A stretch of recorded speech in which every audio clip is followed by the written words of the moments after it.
accused Pakistan's current Prime Minister, the Interior Minister, and a senior intelligence official for the attack on your life. These are serious allegations. What's your evidence, sir? I did, with respect, ask you for the evidence behind these allegations.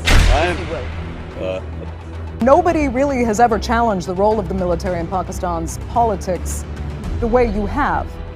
But what's difficult to understand is whether you want the military out of Pakistan's politics, or do you want the military on your side in Pakistan's politics?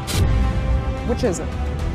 By the way, your voice has gone very low, so I hope they can raise it, the volume. My name cannot be mentioned on media. Hold on, when you were Prime Minister, Nawaz Sharif's name couldn't be mentioned on air either. That's what your critics would say. You did the same thing to Nawaz Sharif.